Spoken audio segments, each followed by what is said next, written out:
গ্রামে যেয়ে মাটির চুলায় রান্না করে খাবার খাওয়ার মজাই আলাদা। গ্রামে গিয়েছিলাম কিন্তু এভাবে ভিডিও আপলোড করতে পারিনি, কারণ নেটওয়ার্কের এত প্রবলেম ছিল যে ভিডিওগুলো তৈরি করেছি ঠিকই কিন্তু আপলোড দেওয়া হয়নি ওইভাবে। তো হ্যালো ফ্রেন্ডস, আশা করছি সবাই ভালো আছেন। তো গ্রামে গিয়েছিলাম অনেকদিন পরে। তো আমার বড় বোন আর আমি দুজনে মিলে সকালের নাস্তা রেডি করছিলাম। তো সবাই যেহেতু সকালের নাস্তায় রুটি করবে, সেজন্য আমরা সকালের নাস্তাটা সেরে নিয়েছিলাম। এরপরে আমরা যেহেতু আমার বাড়িতে আমার পিসিরা, আমার দিদিরা সবাই আসবে, যেহেতু বাড়িতে গেলে সবার একসাথে না বসে খাওয়া দাওয়া করলে নাই ভালো লাগে না। তো সেজন্য সবার জন্য একটু রান্না করছিলাম। তো আমার বড় বোন এই যে গরুর মাংসটা রান্না করছিল। তো সে গরুর মাংসটা মশলা দিয়ে মাখিয়ে নিচ্ছিল। আমি বলছিলাম তুমি মাখাও, আমি একটু ভিডিও করে নেই, যেহেতু বাড়িতে এসেছি কিভাবে রান্না করে মাটির চুলায় রান্না করে খাওয়ার মজাই আলাদা। তো সে মাংসটা সুন্দর করে মাখছিল আর আমি এদিকে ভিডিও করছিলাম। তারপর আমি আবার এই যে আমরা মাছের পুরপুরি রান্না করব। আমরা এটাকে পুরপুরি বলি বা চচ্চড়ি বলি, জানি না অন্যরা কি বলে থাকে। তো এই পাতাটাকে আমি ভালো করে কুচিয়ে নিয়েছিলাম। এটা ছিল গৈনারি পাতা, আমাদের দিকে এটাকে গৈনারি পাতা বলে, একটু গন্ধযুক্ত পাতা। তো এটা জানি না অন্যরা কি বলে থাকে। তো তেলাকুচু পাতাও সাথে দিয়েছিলাম। তো পেঁয়াজ কুচি, একটু হলুদ গুঁড়ো, লবণ দিয়ে একটু তেল দিয়ে আমি এটাকে সুন্দর করে মাখিয়ে নিয়েছিলাম। যেহেতু এই পাতাটা দিয়ে খেতে মাছ চচ্চড়ি করলে খেতে খুবই মজা লাগে। আর আমার মা থাকতে আমি আগে খেয়েছি, কিন্তু এরপরে আর খাওয়া হয়নি কখনো।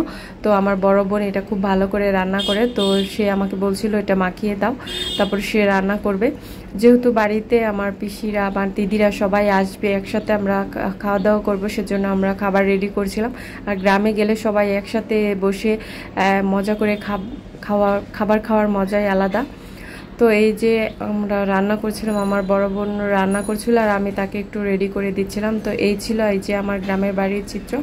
তো আমার দিদি আবার মরিচটা একটু পিষে দিয়েছিল, এই মরিচটা একটু হাতে জ্বালা করে, আমি আগেও ভিডিওতে বলেছিলাম।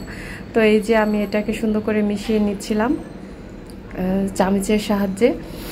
তারপর এটার উপরে আমি মাছগুলো সুন্দর করে বিছিয়ে দিব। মাছগুলো এই যে ধুয়ে নিয়েছিলাম পরিষ্কার করে।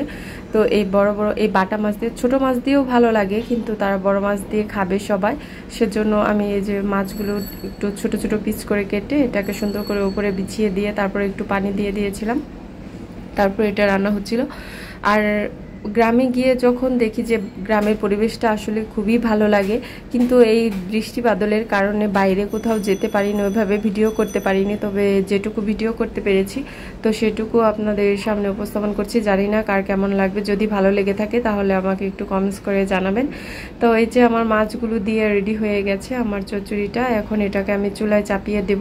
চুলায় চাপিয়ে একদম শুকনো শুকনো করে এটাকে রান্না করে নেব, যত শুকনো হয়ে যাওয়ার পর।